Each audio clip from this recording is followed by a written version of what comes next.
अब हम तीसरी अहम कड़ी की तरफ आ रहे हैं, और हुजूर की परवरिश में जिस लेडी का सबसे ज्यादा अहम किरदार है, सबसे ज्यादा बड़ा रोल है, खुद उनकी वालिदा से ज्यादा बड़ा रोल अगर हुजूर की परवरिश में किसी का है, हुजूर की माँ से भी ज्यादा बड़ा रोल अगर हुजूर की परवरिश में किसी का है, तो वो लेडी हैं हजरत हलीमा। के अंदर रिवाज ये था कि जो अरब के सिटीज होते थे, वहां के रहने वाले लोग, जब बच्चा उनके यहाँ पैदा होता था तो बच्चे की परवरिश अपने घरों में नहीं करते थे, अपने घरों में नहीं करते थे, शहर के अंदर नहीं करते थे, वो अपने बच्चों को गांव की औरतों के पास रखवाते थे जाके।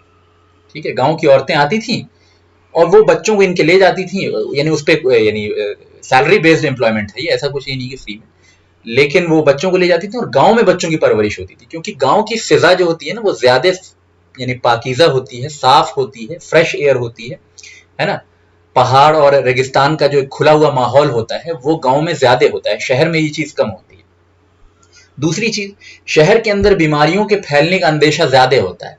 क्यों? क्योंकि शहर में मुख्तलिफ जगह से, बहुत अलग अलग जगह से लोग आते हैं, अपने अपने वायरस, अपने अपने जरासीम भी लेके आते हैं, है ना।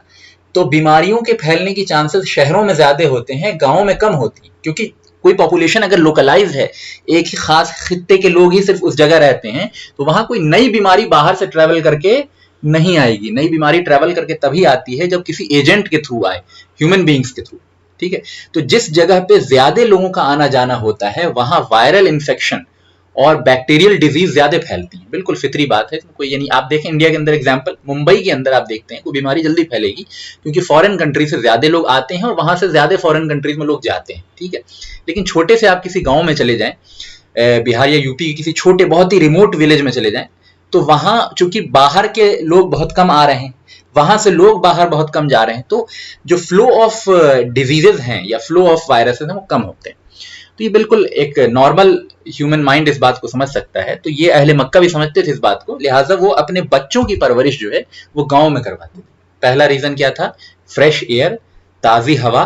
ठीक है, और दूसरा रीजन क्या था कि वायरल इंफेक्शन और बीमारियों से हिफाजत हो जाती थी। मक्के के अंदर हजार जगह से लोग आते थे, नई नई तरह की बीमारियां फैलने के चांसेस होते थे, तो वो अपने बच्चों को एक्सपोज नहीं करना चाहते थे इन चीजों से, तो गांव में भेजते थे।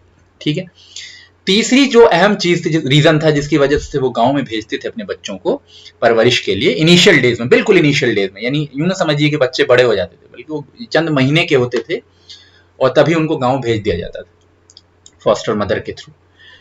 तो हाँ, तीसरा अहम रीजन था वो ये कि गांव के अंदर जो अरबिक थी ना, जो ट्राइबल अरबिक, यूं समझ लीजिए कि जेन्युइन अरबिक लैंग्वेज थी, वो यानी जो गांव के लोग हुआ करते थे अरब में, वो ज्यादा प्योर अरबिक बोलते थे, जो शहर के होते थे वो कम प्योर अरबिक बोलते थे।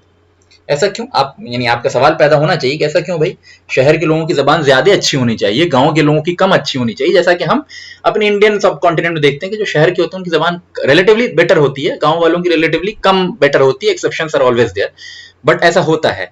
लेकिन अरब के अंदर मैं आपको उल्टी बात बता रहा हूं, मैं बता रहा हूं कि गांव के जो होते थे कबाइल, उनकी जबानें ज्यादा प्योर होती थी, ज्यादा फसीह होती थी, ज्यादा बलीग होती थी, और जो शहर के होते थे उनकी कम, यानी उस तरह से फ्लुएंसी का लेवल कंपैरेटिव सेंस में कम होता था। क्यों भाई, ऐसा क्यों था? ये बड़ी थोड़ी काउंटर इंट्यूटिव बात आपको लग सकती है, इसको मैं एक एग्जांपल के जरिए समझाता हूं। जो शहर के लोग होते हैं ना, उनका इंटरेक्शन बाहर वालों से ज्यादा होता है। जब आपका इंटरेक्शन बाहर वालों से ज्यादा होगा तो आप अपनी बात को दूसरों से को समझाना चाहेंगे, है ना। इंटरेक्शन ज्यादा होगा, बिजनेस ट्रेड्स ज्यादा होंगे, तो आप अपनी बात को दूसरों को समझाना चाहेंगे।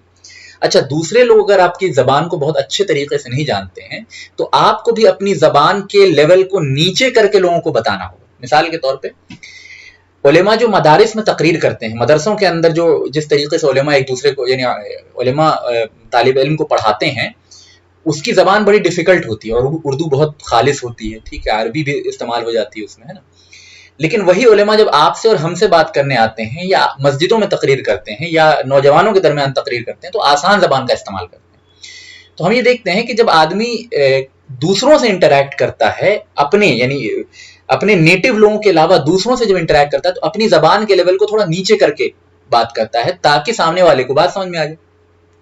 ठीक है, अच्छा, जिस कंट्री के, जिस जगह के लोगों का इंटरैक्शन उस कंट्री के बाहर के लोगों के साथ जितना ज्यादा होगा, उनकी जबान की प्यूरिटी उतनी डिक्रीज होती चली जाएगी। मैं एग्जांपल देता हूं, इंग्लिश। इंग्लिश आप देखते हैं कि इंग्लिश पूरी दुनिया में बोली जाती है, तो अब इंग्लिश का लेवल जो है वो लिटरेरी पॉइंट ऑफ व्यू से काफी घट चुका है। क्यों घट चुका है भाई? कि हर तीसरा शख्स जो इंग्लिश बोल रहा है, और जिनकी अपनी जबान इंग्लिश नहीं भी है वो भी इंग्लिश बोल रहे हैं, है ना। तो जब फॉरेन लोग आपकी जबान बोलते हैं तो उस जबान का लेवल अपने आप ही डिक्रीज होता है। उस जबान के अंदर जो फसाहत और बलागत और डेप्थ होता है वो अपने आप कम हो जाता है, क्योंकि सबको समझाना है ना भाई। आप सिर्फ शेक्सपियर की जबान बोलते रहिएगा तो भाई जो यानी ब्रिटेन के अंदर चंद लोग रहते हैं जो चंद एलीट हल्का है, बस वही समझेगा इंग्लिश। लेकिन अगर आपको पूरी दुनिया को इंग्लिश समझानी है तो आसान इंग्लिश बोलनी पड़ेगी। Same goes with any language. किसी भी जबान को अगर आप दूसरों को समझाना चाहते हैं, दूसरों से इंटरेक्ट करना चाहते हैं, दूसरों से ट्रेड करना चाहते हैं, तो उस जबान को हल्का करना पड़ेगा, है ना। उस जबान की गहराई को, फसाहत और बलागत को कम करके आसान बना के पेश करना। शहर वालों, जो मक्का के लोग थे, वो ट्रेड करने दूसरे दूसरे ममालिक जाते थे, दूसरे दूसरे लोगों से इंटरेक्ट करते थे, है ना। बाहर के लोग वहां आते थे, तो इस इंटरेक्शन के नतीजे में जो लिटरेरी डेप्थ था वो गांव वालों के अंदर ज्यादा था और शहर वालों के अंदर कम था। इसका हरगिज ये मतलब नहीं कि मक्का के लोग जो अरबी में कमजोर थे या उनकी, नहीं, मैं कंपैरेटिव सेंस में बात कर रहा हूं, ठीक है। कंपैरेटिवली गांव वाले जो सिर्फ आपस में ही इंटरेक्ट करते थे, जिनसे भी बात कर रहे हैं सब के सब अरबी जान रहे हैं, तो उनको अपनी अरबी के लेवल को घटाना नहीं पड़ता था बात करने के लिए, ठीक है, ट्रेड करने के लिए। लेकिन मक्का वालों को ऐसा करना पड़ता था मजबूरी के तहत। तो अहले मक्का की कंपैरेटिवली, या किसी भी शहर के अरब के अंदर जो कंपैरेटिवली अरबी का लेवल था वो कम हो जाता था बाय डिफॉल्ट, और गांव वालों की अरबी जो है गाढ़ी अरबी होती थी। तो जबान की पुख्तगी भी बच्चों के अंदर पैदा हो, उनकी जबान भी फ्लुएंट हो, जबान भी गहरी हो, खूब हेवी जबान वो सीखें, इसके लिए भी बच्चों को जो है वो कम उम्र में गांव भेज दिया जाता था, ताकि वहां के कबाइल के दरमियान रहेंगे तो गाढ़ी अरबी सीखेंगे, ठीक है। ये रीजन है। मैं समझता हूँ ये बात अच्छे तरीके से समझ में आई होगी। तीसरा जो अहम रीजन था जिसकी वजह से ये लोग भेजते थे गांव में तरबियत के लिए और बच्चों की परवरिश के लिए, वो था कि गांव का जो माहौल होता है उसके अंदर रफ एंड टफ रोबस्टनेस इंसान के अंदर पैदा होती है, स्ट्रेंथ पैदा होता है, मजबूती, जिस्मानी तौर पर मजबूत इंसान पैदा होता है। शहरों में चूंकि आराम, कंपैरेटिवली आराम की जिंदगी होती है, तो जब आराम की जिंदगी ज्यादा होगी तो जाहिर है जिस्म उस एतबार से मजबूत और रोबस्ट नहीं होगा। अब इसमें भी एक्सट्रीम पे नहीं जाना चाहिए। अब इंसान सारी यानी इतनी मुशक्कत अपने ऊपर डाल ले, इतना फिजिकल अपने ऊपर परेशानी उठा ले कि फिर वो उल्टा कमजोरी हो जाए, तो ये भी सही नहीं है। लेकिन इसमें एक मॉडरेशन होना चाहिए। और शहरों में कंपैरेटिवली कंफर्ट लेवल ज्यादा होता है, गांव में कंफर्टेबिलिटी कम होती है, तो जिस्मानी मजबूती जो है बच्चों के अंदर ज्यादा पैदा होती है।